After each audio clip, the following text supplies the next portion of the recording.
Dear students, good morning to all of you. Today I am going to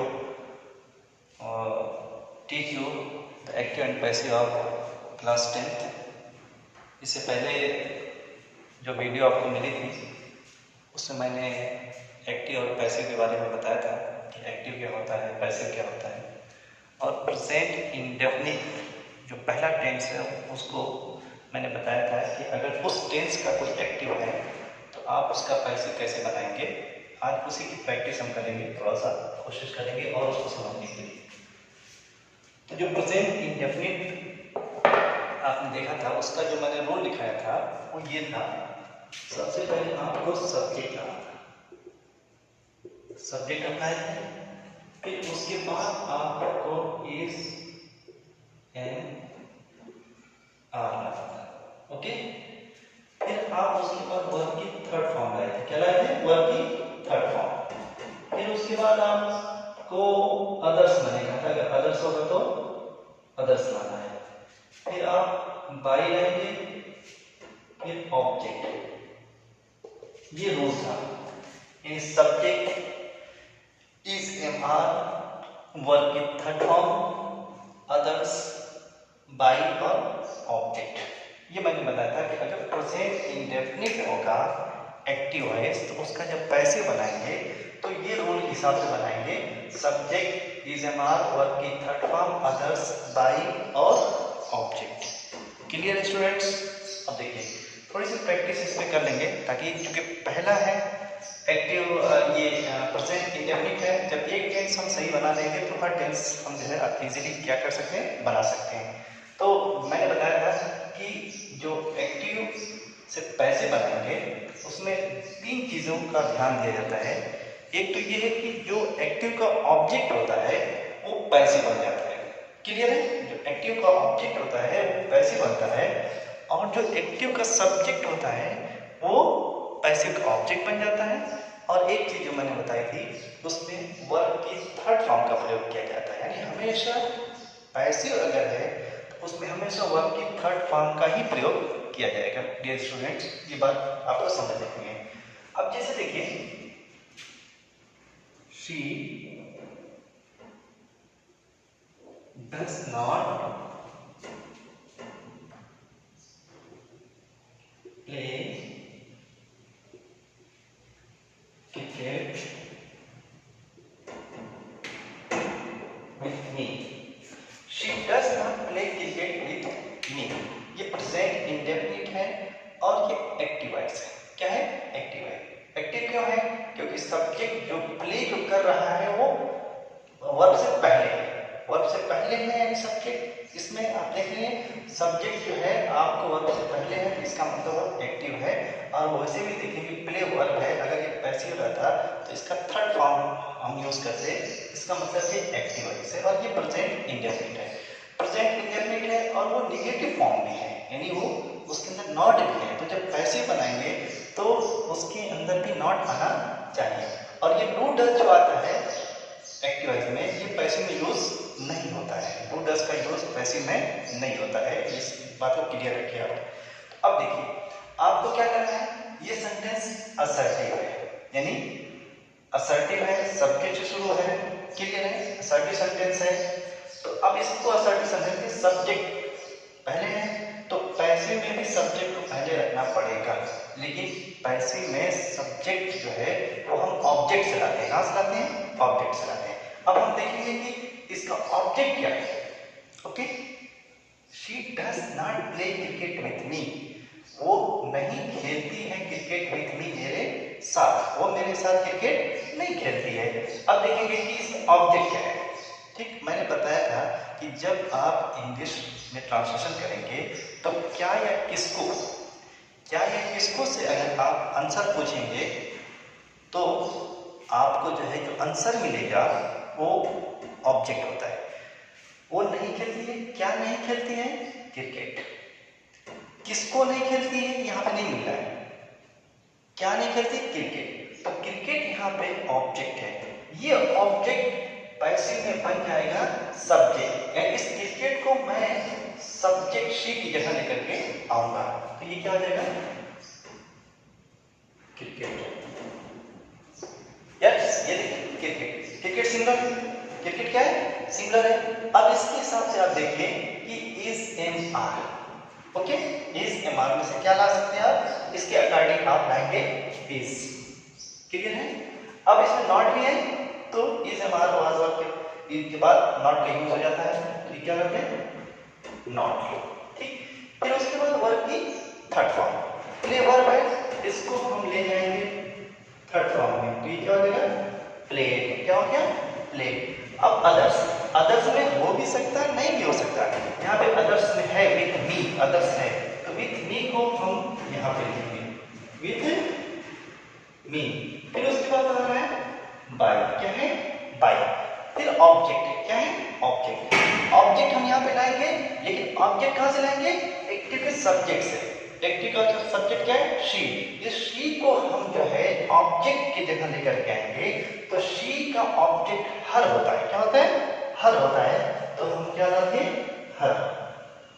yes, अब देखिए ये she does not play cricket with me, वो नहीं खेलती है क्रिकेट मेरे साथ, cricket is not play, cricket नहीं खेला जाता है विथ मी मेरे साथ, बाय हर उसके द्वारा, बाय हर उसके द्वारा, cricket is not play, cricket नहीं खेला जा, मैंने बार बार कहा कि पैसे में जब हिंदी में ट्रांसलेशन करते हैं तो मोस्टली उसमें जा या गया, जा जैसे जाता है, क्रिकेट खेला जाता है, क्रिकेट खेला जाएगा, जाएगा, क्रिकेट खेला जा चुका है, जा आना चाहिए, मोस्टली क्या आना चाहिए इसके ट्रांसलेशन में जाना है। यहाँ पे देखिए she does not play cricket, वो क्रिकेट नहीं खेलती है, यहाँ पे cricket is not play, cricket नहीं खेला जाता है। अब इसमें क्या हुआ, दोनों में फर्क ये है, यहाँ पे आपने शी पे स्ट्रेस दिया है कि वो नहीं खेलती है, वो नहीं खेलती है, स्ट्रेस जो बल दिया है, एम्फेसाइज किया है आपने उसको, इसको शी को किया। यहाँ पे आपने पैसे में किस पे स्ट्रेस किया है, किस पे बल दिया है क्रिकेट पे, क्रिकेट नहीं खेला जाता है बस, तो एक्टिव में बल सब्जेक्ट पे दिया जाता है और पैसे में ऑब्जेक्ट पे दिया जाता है, किस पे देता है ऑब्जेक्ट पे, तो इस वजह से क्या हो उसको हम पैसे कहते हैं। तो ये मैं समझता हूँ क्योंकि आप देख रहे थे तो थोड़ा इसको और भी अच्छा देखने की कोशिश करें और अच्छा जो है आपसे बनना शुरू हो जाएगा, ठीक है। अब अपना देखिए वेयर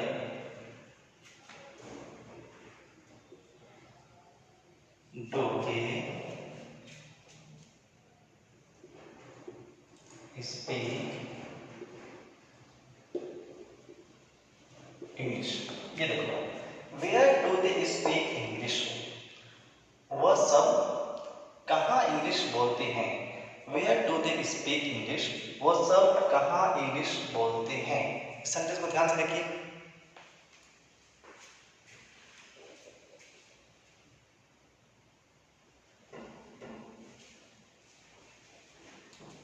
यस क्या है where do they speak English.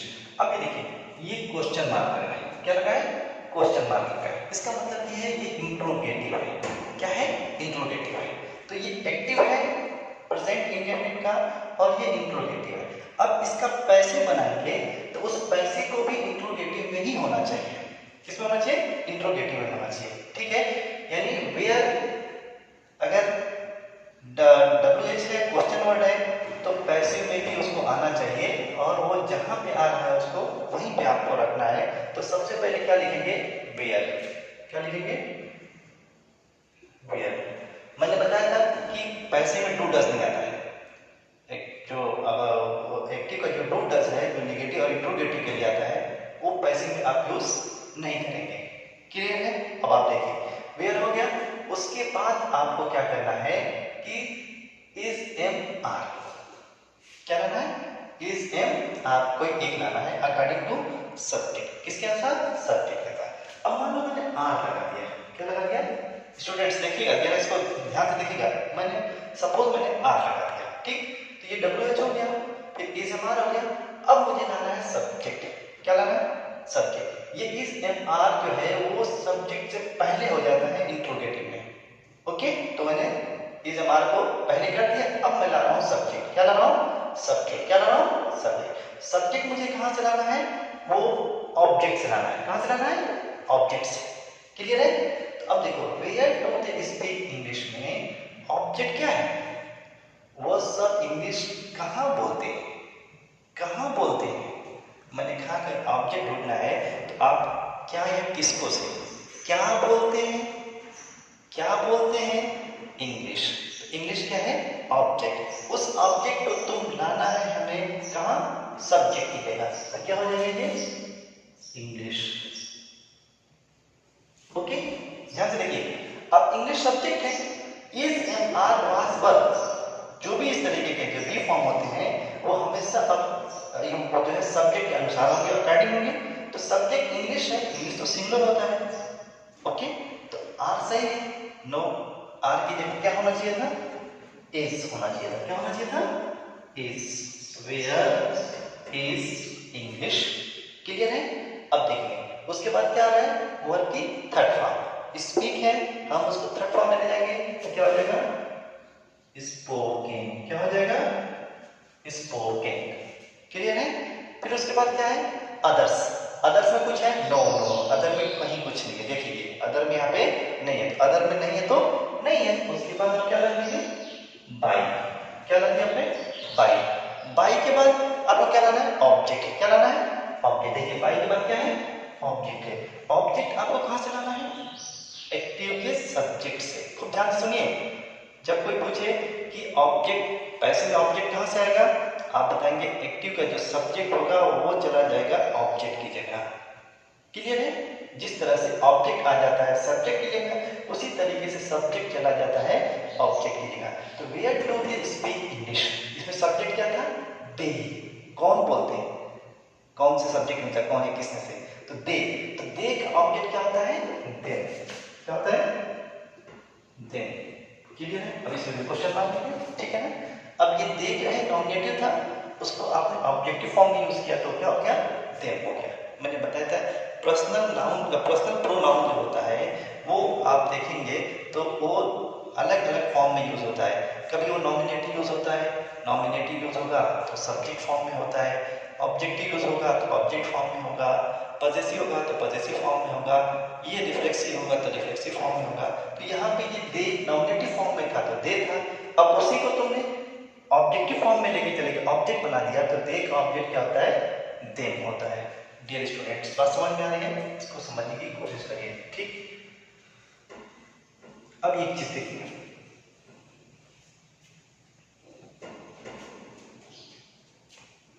I teach you English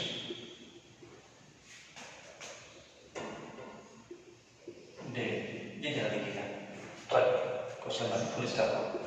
I teach you English daily, मैं तुम्हें इंग्लिश डेली पढ़ाता हूँ, मैं तुम्हें प्रतिदिन इंग्लिश पढ़ाता हूँ। इसको जरा ध्यान रखिए, प्रेजेंट इंडेफिनिट है और ये असर्टिव है।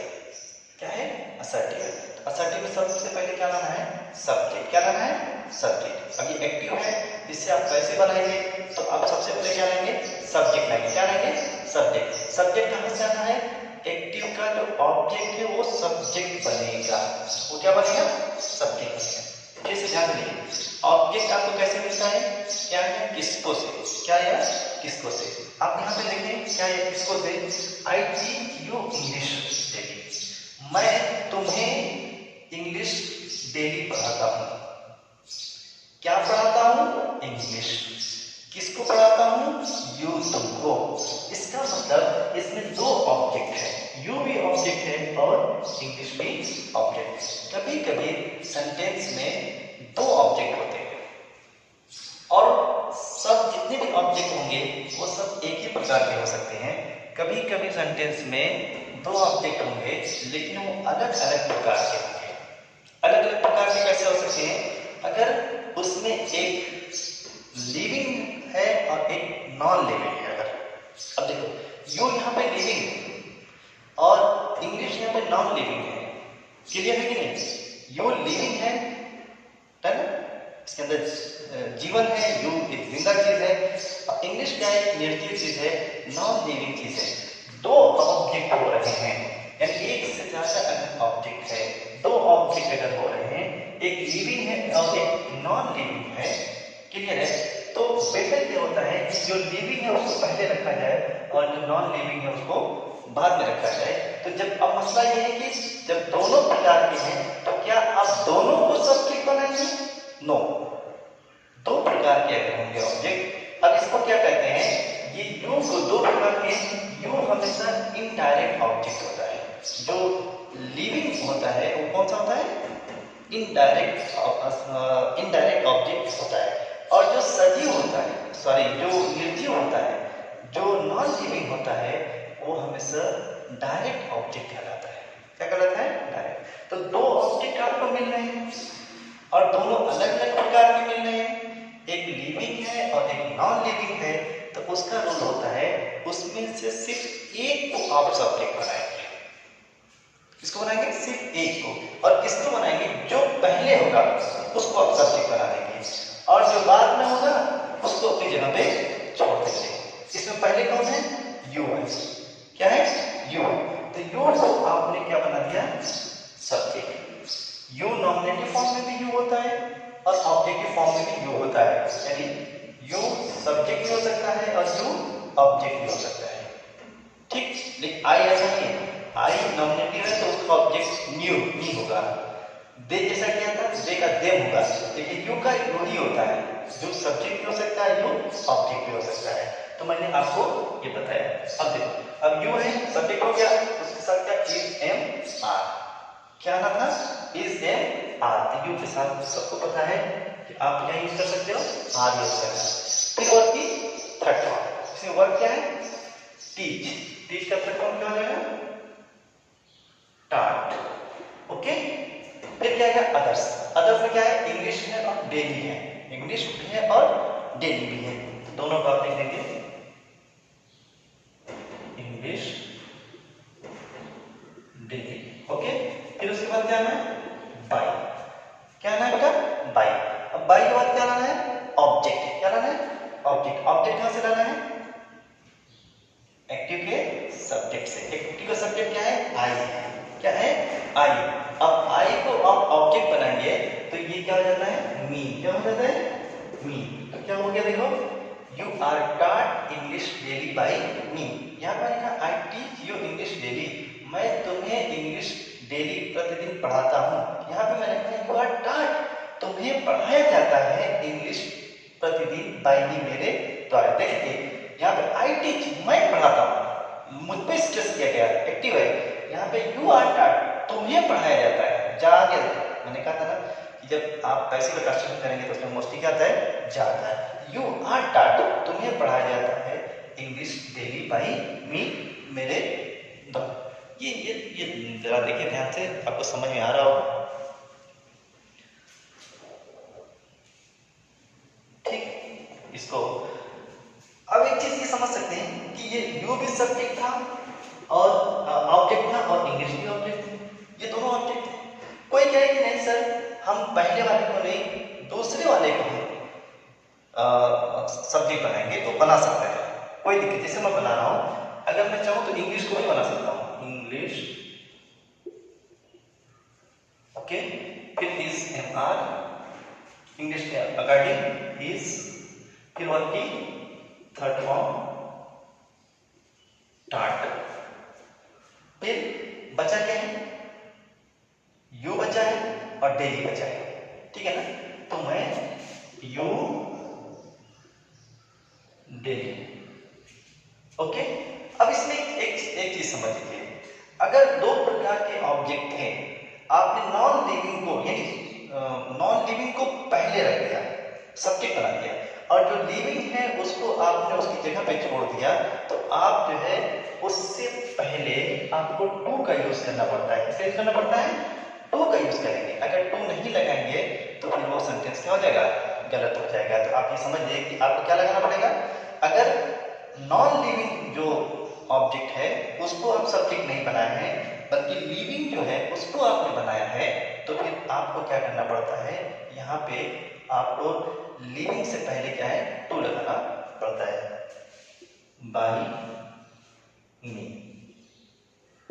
ओके, ये तरीका है, आप समझ सकते हैं, ठीक। और वैसे भी आप देखें एक चीज समझ लीजिए, मैं आपको एक चीज बता दे रहा हूँ।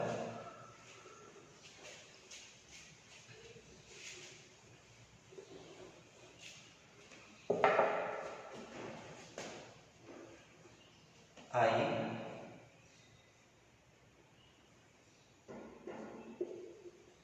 Teach you English. क्या देखिएगा, आई टीच यू इंग्लिश, मैं तुम्हें इंग्लिश पढ़ाता हूँ, मैं तुम्हें इंग्लिश पढ़ाता हूँ। मैं सब्जेक्ट है, ऑब्जेक्ट क्या यू भी है, इंग्लिश भी है। मैं तुम्हें इंग्लिश पढ़ाता हूँ, क्या पढ़ाता है, इंग्लिश। किसको पढ़ाता हूँ, यू, तुम्हें। तो आपने एक्टिव में भी अगर जो लिविंग है, नाउन है या लिविंग जो है उसको आपने पहले रखा है और नॉन लिविंग को बाद में रखा है, तो कोई दिक्कत नहीं, आप ऐसे कर सकते हो। लेकिन अगर आप इस सीक्वेंस को बदलना चाहते हो, है ना, इंग्लिश को, अब लिविंग को आप जो है नॉन लिविंग को लिविंग की जगह लाना चाहते हो, और जो लिविंग है उसको नॉन लिविंग की जगह लाना चाहते हो, तो भी आपको करना पड़ता है, I teach English to you. तो ये प्रीपोजिशन आप लगा देते हैं, उससे पहले टू का प्रीपोजिशन है। यही रूल जो है मैंने वहां पे बताया था, पैसे में भी यही रूल चलेगा। अगर आप जो है जो नॉन लिविंग है उसको पहले ला रहे हो और जो लिविंग बच रहा है तो उससे पहले आपको टू लगाना पड़ता है। यहाँ पे भी देखिए, लिविंग को हमने नॉन लिविंग को पहले कर दिया, लिविंग को बाद में कर दिया, तो मुझे जो लिविंग है उसको मुझे जो है जो जीवित सजीव है उसको मुझे टू से कनेक्ट करना पड़ता है। ये मैं जो है आपसे बता रहा था, ठीक। तो मैं समझता हूँ कि ये चीज आपको समझ में आई होगी। अगर दो ऑब्जेक्ट हो और दोनों अलग अलग प्रकार के हों तो आप क्या करेंगे, ठीक है ना, उसमें से एक को जो पहले होगा उसको आप सब्जेक्ट बना देंगे और बकिया जो रहेगा उसको आप यहाँ पे छोड़ देंगे, वहां पे लिखेंगे। लेकिन ये देखिए, Khalid play cricket football and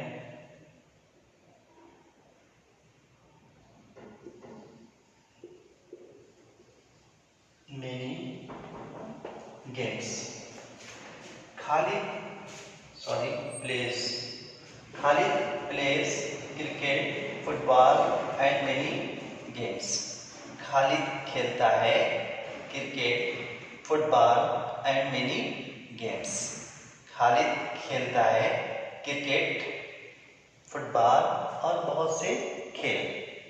clear है? अब देखिए, अब इसका ऑब्जेक्ट देखिए, खालिद क्या खेलता है, खालिद क्रिकेट, फुटबॉल और बहुत से खेल। अब इसमें जितने भी हैं, तीन हैं, क्रिकेट है, फुटबॉल है और मेनी गेम्स, ये सब के सब नॉन लिविंग है। देख लीजिए, सब नॉन लिविंग है। इसका मतलब सभी जो इतने भी हैं वो एक ही प्रकार के हैं। और इनको क्या बोलते हैं, नॉन लिविंग जो ऑब्जेक्ट होता है उसको हम डायरेक्ट ऑब्जेक्ट बोलते हैं। क्या बोलते हैं, डायरेक्ट ऑब्जेक्ट बोलते हैं। तो ये नॉन लिविंग सब है, यानी सब के सब एक ही प्रकार के, एक ही काइंड के हैं।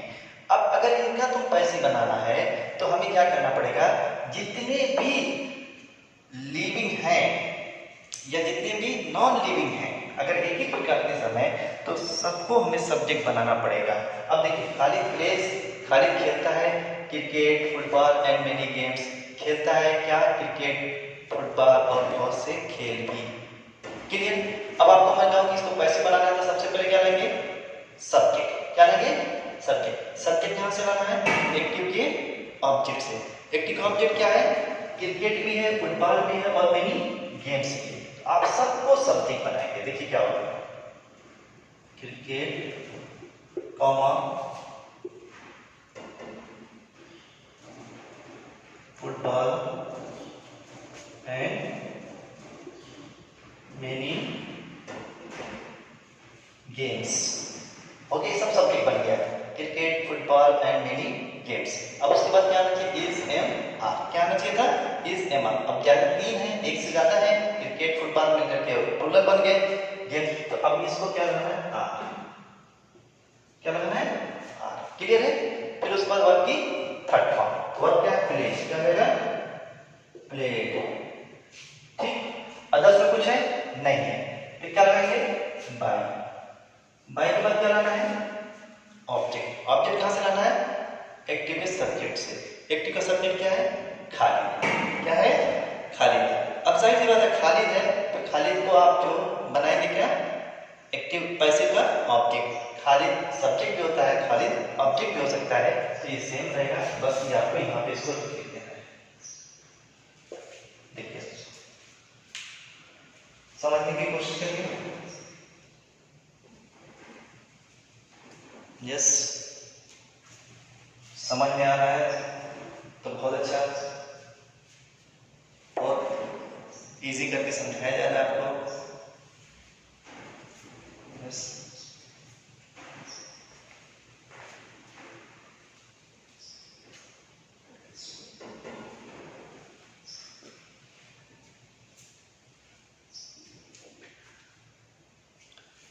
ठीक, ओके।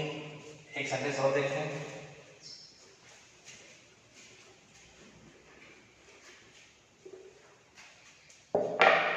ये देखिए, he teaches Khalid, Ravi and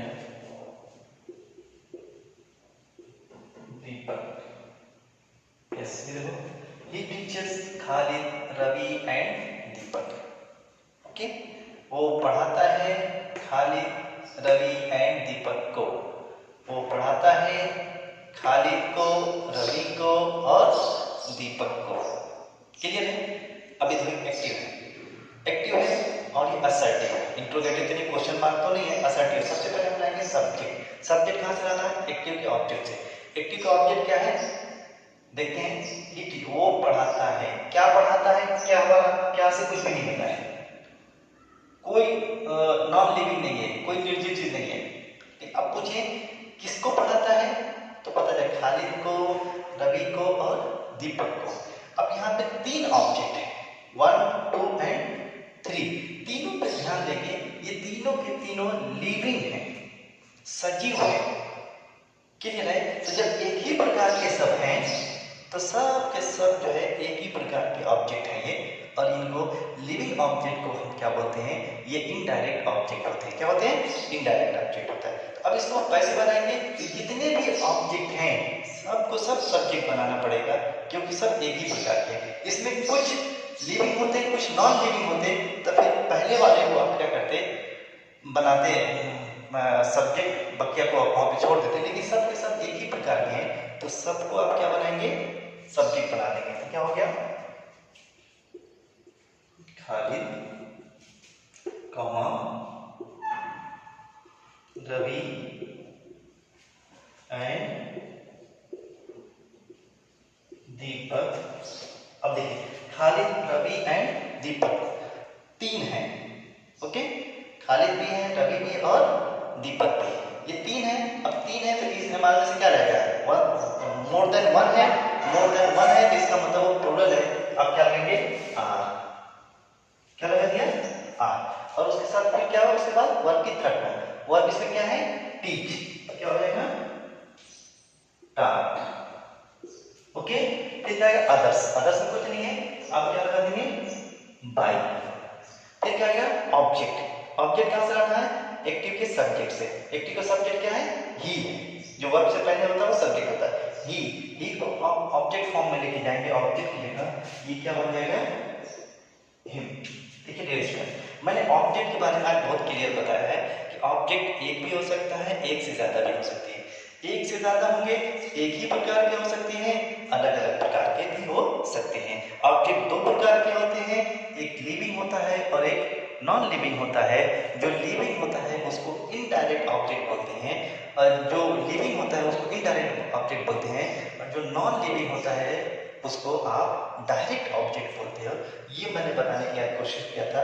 I think कि मैं जो चाह रहा था वो आपको मैं डिलीवर कर पाया हूँ, मैं दे पाया हूँ। तो ये चीज़ें ये आप अपने दिमाग में रखें कि कितने सेंटेंसेस देख लीजिए स्टूडेंट्स, आप 10th के स्टूडेंट्स हो, जरा देखिए 1 2 3 4 5, ये 5 हैं।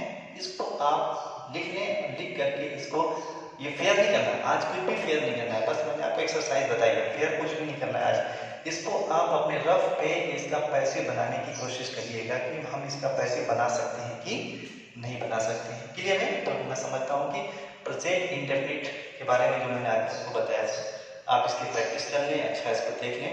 ओके, तो इसी के साथ आज का क्लास ओवर होता है। आई एक्सपेक्ट दैट कि आप अच्छा कर रहे होंगे, आप समझने की कोशिश कर रहे होंगे।